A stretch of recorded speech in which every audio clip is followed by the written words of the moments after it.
Welcome to Life's Beat. Much of the earth is covered by water. And you know, much of your body is made up of water. Today we're going to talk about healthy liquids. And our special guest today is Dr. Kathleen Kunteroff. She is a physician who is also trained in public health. And we're really glad you're with us today, Kathleen. Thank you. Tell me, why is it that you feel that we need to have a special discussion on healthy liquids? Well, healthy liquids, especially water, is very, very important to our body because almost all our cells and tissues in the body consist of water. And so it is continuously bathed with water. And you cannot function without water. Just try to blink your eyes. There's no water, if your eyes is dry, it hurts. Absolutely. It's like having sandpaper. Exactly. Well, that's interesting. Now, you've made the point that every cell has water and it lubricates the eyes. Tell us about the various components of the body and how much water each one has. Yeah, like the brain, it consists of 85% water. And the blood, of course, we know that it's 83% water. The muscles is 75% water. And we think that bones do not have water? No. The heart, marrow bones has 20 to 25% water. So we can see that every cell in our body can only function if there's no water. That's why we need healthy liquids, the water. Okay, so, you know, you've actually made this a lot less fascinating because water, I mean, that's just plain old water that you're looking here at 75% water. But is it, you say we've got to have healthy fluids and liquids. What's wrong with alcohol and coffee? That's also full of water. I can drink that too and have just as good an outcome. Well, because you see, like caffeine in coffee, you know, it's water, but it's also diuretic. So it push away the water out from your body. And so is alcohol. Alcohol has all these deleterious effects, and it also serves like diuretic. And so we don't want to push away the water. We want to have more water intake because our cells need water to function. It's very interesting. You talk about alcohol being a diuretic and you say it helps us to lose water. And, you know, that's a very important reason as to why people after binge drinking can often present, or not uncommonly, present with a stroke because they become dehydrated. Yeah, that's true. So those are interesting points to bring up. So, well, what about soft drinks then? Surely they've got a high percentage of water. Maybe that's good for the body then. Well, soft drinks has lots and lots of sugar. It's loaded with sugar, so it can give us another problem, like problem of obesity, problem of diabetes, problem of dental caries. So the best thing is not soft drinks, but healthy liquids as water. You know, I was going to say to you, what about sugar-free soft drinks when you talked about the dental caries and the weight? I'll never forget. I asked a waiter at a restaurant, I said to them, what have you got, what sugar-free drinks have you got? And you know what he said to me? Water. Oh, yes, free from electrolytes and everything. Exactly. That's good. Water has a lot of functions in our bodies because there's so much there. Can you tell our viewers about some of the functions of water in the body and how it works? Well, water is used as a medium of transport, you know.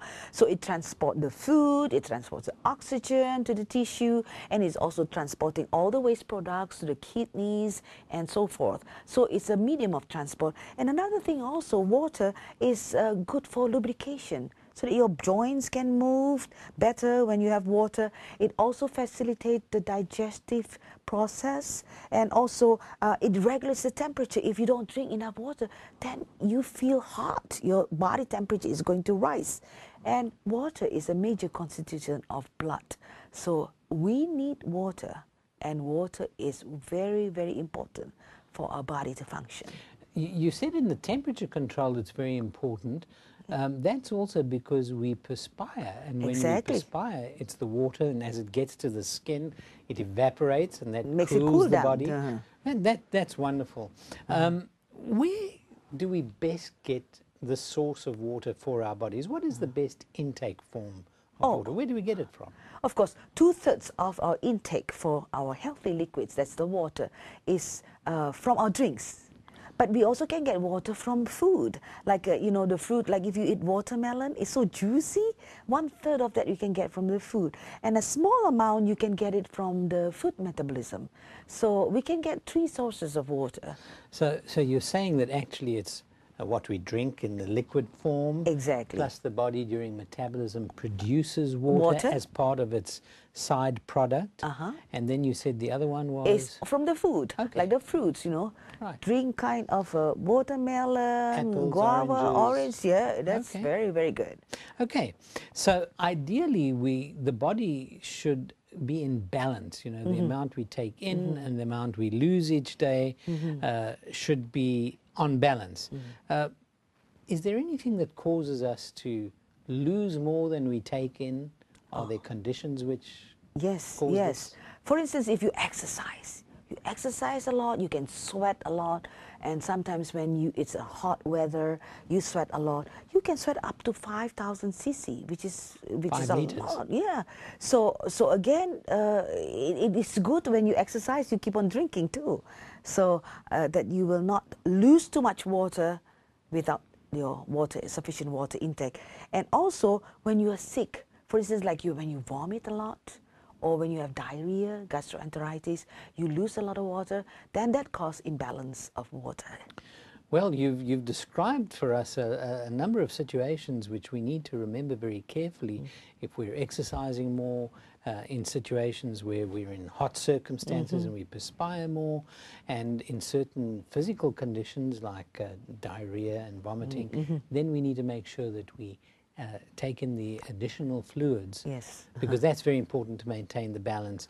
And despite the fact that we get certain amount of liquids in our food sources, and there's some from metabolism, it's crucial to keep drinking water on a regular basis. And that's a good lesson I've learned from you, Kathleen, and you're a wonderful role model in that. And viewers, we're going to be back to talk to you more about liquids and life in the next section.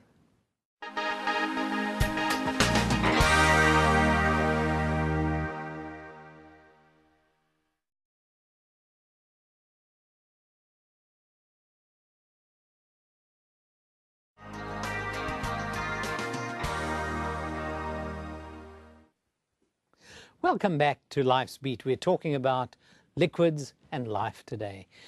Kathleen, I want to ask you, what happens when water intake is inadequate, when we don't have enough water in our bodies? Well, as you mentioned earlier in this first section, that we will sweat because that's uncontrollable, insensible water loss. So as you sweat, then your cooling temperature is not going to function well if you do not drink water. So as a result, then your body temperature rise. And also, the things that you have to dispose in the kidney, for instance, is going to continue on to circulate because the body is trying to conserve the water. No more water evaporating, no more urination. So as a result, you have all these waste products going to your body, and you can have headaches. You can have, dizziness because of these waste products. And of course, your blood is going to be more concentrated. And as a result, you will have higher concentrations, higher value of hematocrit. Hematocrit. Now, I've got to stop you right there. What does the hematocrit mean? What is hematocrit? I mean, our viewers need to know. Well, a hematocrit is a number that you give showing the proportion of red blood cells compared to the plasma of the blood. Which is the liquid component. Liquid component of the blood. So if you have higher value, for instance, above 50, then for a man, the risk of getting heart attack is 2 times more. And for ladies, the risk of getting heart attack, if your hematocrit value is over 50, is 4 times more, especially menopausal women. Right. So it's very, very important for people to drink water so that it will not be too concentrated. So what you're telling us is that the thickness or the viscosity of the blood is very important in our bodies, and liquids play a role in this, in the hemodynamics, in the flow of blood? Yes. If you drink more water, that means your blood is not going to be concentrated, the viscosity is going to be lower down, then your heart does not have to pump faster. or harder so that you will not have high blood pressure. It's just like, when you water the garden, if you water it with a hose that has mud inside, then it will be harder for you. You have to have higher pressure so that the water will come out. But if it's liquid, if it's water, then it's easy. Same thing also, it applies with our circulation. If it is so concentrated, lower down your viscosity by drinking a lot of water. And then drinking the water as well. There's been some studies which show that if you drink adequate amounts, you have lower heart attack rates. Exactly. And stroke. Exactly. Very good. So what other problems can arise out of a poor water intake or inadequate water intake? The risk of heart attacks, strokes we've mentioned. Yeah. Oh, there are many other things, because your body is trying to conserve the water. Right. And then it will absorb water from the colon, which is the large intestine. And therefore, all the fibers that you eat from the vegetables and all that, the vegetables, the fibers will absorb water. Now, if you reabsorb the water again from the colon, that means your fiber is going to be dry. So as a result, you will have bowel movement, but it's very, very hard. We call it fecalith, the stony feces. Constipation. Yeah, constipation. And to think, sometimes it is stated that in America, people who have a lot of problems of constipation, in fact, they estimate about $725 million of American is being utilized to buy laxatives. Can you imagine that? 725 million US dollars. Sounds like a bit of a wasted cause, doesn't it? If people can just only drink water, I mean, this one can be solved. And also, aside from that, as I mentioned, because of the circulation of this waste product, causes you to be dizzy. And a lot of people say, oh, it doesn't matter. If I'm dizzy, I just take one tablet of painkiller, But sure, your pain is gone, but it does not correct the cause of the dizziness, the cause of headache, which is dehydration. Right. And so it's better to drink water. And also it increases the risk of getting stones in your gallbladder, gallstone, and also in your kidney stones. So there are lots of things. It's not only strokes or not only heart attack. Sure. Very important to drink healthy liquid. Good. Now, is there any particular age group which is more at risk for dehydration or lack of fluids than another one? Old, young? Yes. Well, actually, everybody needs to drink water, but especially old people. Especially old people, because the study shows that, by giving good, adequate fluid intake for old people, and also living a healthy lifestyle, they will cut down the hospitalization. Because a lot of people, when they get dizzy, then they just go to the hospital and intravenous, cut down hospitalization days, cut down billions of healthcare expense. So it's very important. If viewers, you have old people in your home, make sure they drink enough. Okay, well then how much is enough? How much liquid should we? Some say 6, some say 8 glasses a day. What is enough? Okay, I'm going to show you a slide. Of course, it's very legalistic to just keep on counting how many glasses you drink. But I'm going to show you these slides. This first slide shows that about Dr. Mervyn Harding, classic experiment done by Dr. Peets at Harvard University, that demonstrated the impact of water intake in the athletes. And as you see in the slides, that the first test, the athletes were instructed to walk for as long as they could on a treadmill, 3.5 miles per hour, without drinking any water. And just by 3.5 hours, the temperature rose to 102 degrees. That means they are exhausted. They cannot anymore walk on the treadmill. And then if you see on the next slide, the second test was done for athletes, and this time they allowed them to drink based on their thirst. So they drank according to they say, oh, I'm thirsty. So they gave them drink. And you can see that the temperature rise to the zone of exhaustion after 6 hours. So then they found out that actually what their body needs is not based on their thirst. It's on their thirst plus 1/3 amount again. So the third day, if you can see on the slides, that they gave these athletes to drink based on their needs. That means the amount of thirsts plus 1/3. And look at that. Look at the graphic. The body temperature never reached 201 degrees even after 7 hours. And finally they say, oh, we are tired. We're going to quit this experiment. But the athlete says we still can go on. This shows that if we drink until our urine is clear, that shows that it's enough. You don't have to count on it. The moment you get up, let's say the whole night you have been dehydrated because you do not drink the whole night, and then start drinking in between meals. Check it out in your restroom. If your urine is clear, that means you have drank sufficient water. Wow. Well, that's very interesting. You've explained to us that we don't need to carry on counting the glasses of water. I know, very legalistic, right? No. We can just check how much water we need to take in by looking at the color of the urine. Yes. Wonderful. And that's very relieving in more than one respect. We'll be back in our next segment to talk more.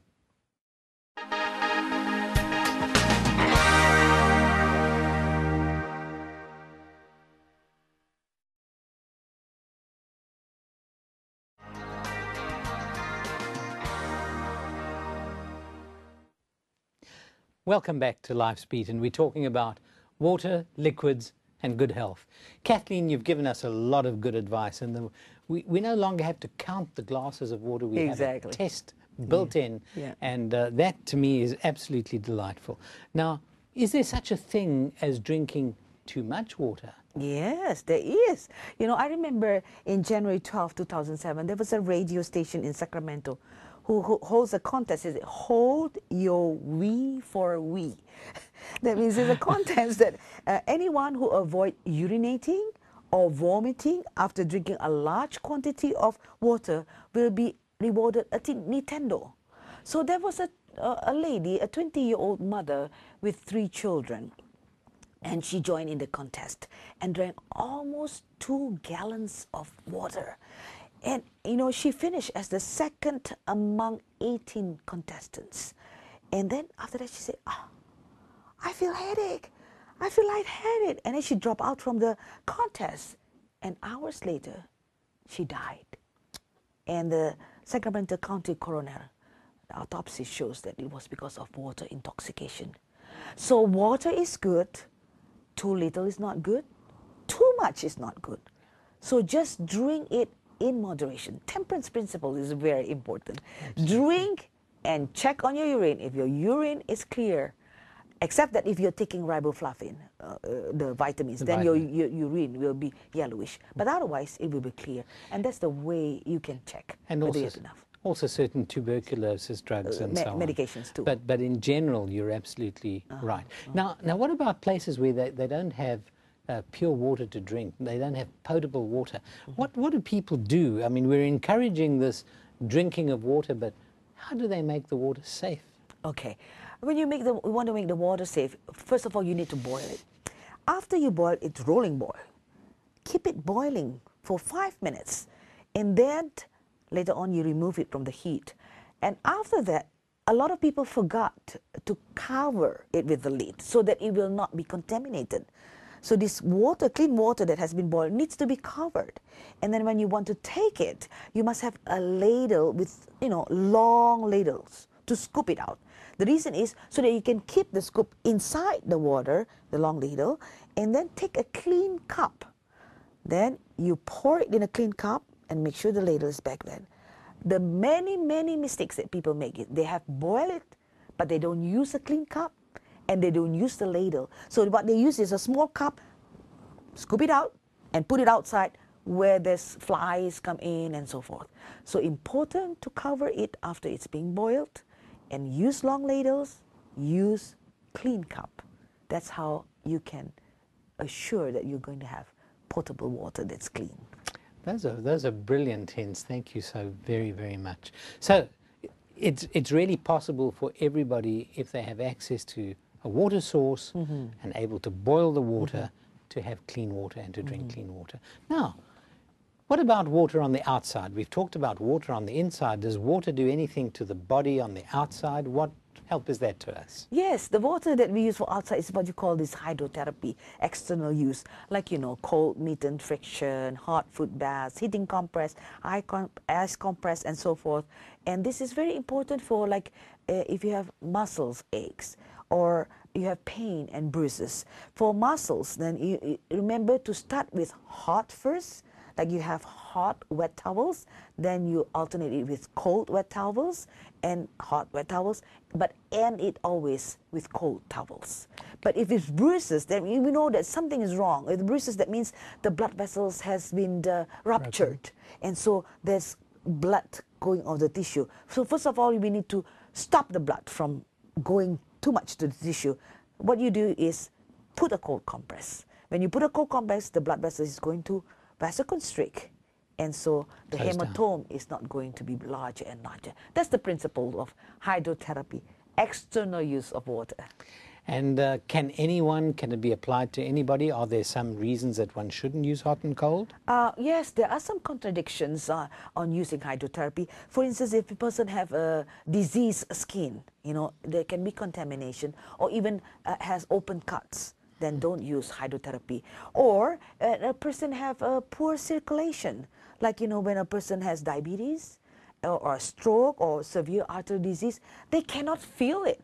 So if you put wet, hot compress, you might even burn the tissue, and it's not doing any good. And they won't know about it because they won't know because they can't feel it. So we must be very, very careful for this kind of patients not to use hydrotherapy.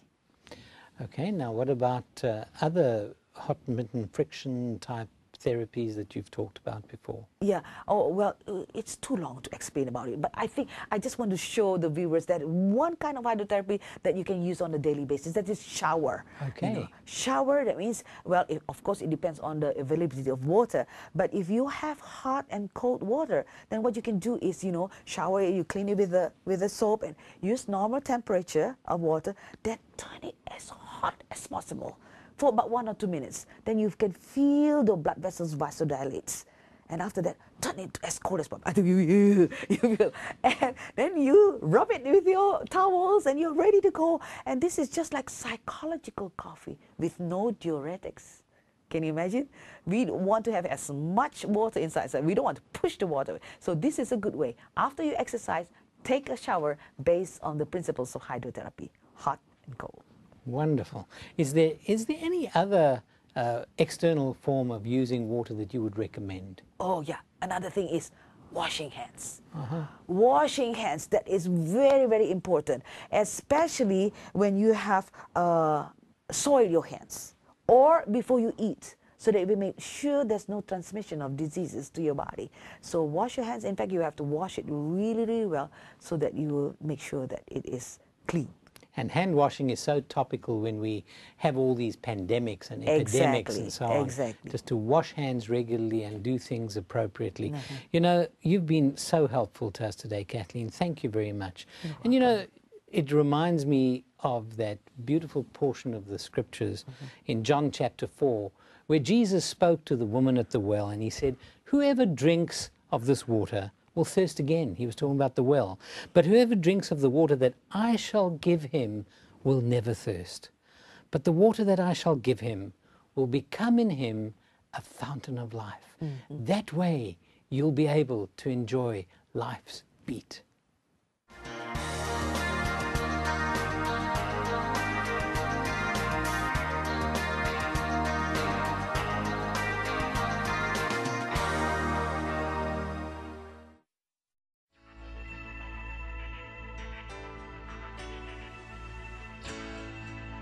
This program was brought to you by the Hope Channel Network, thanks to the generous support of viewers like you. In the United States and Canada, call 1-888-4-HOPE-TV. That's 888-446-7388.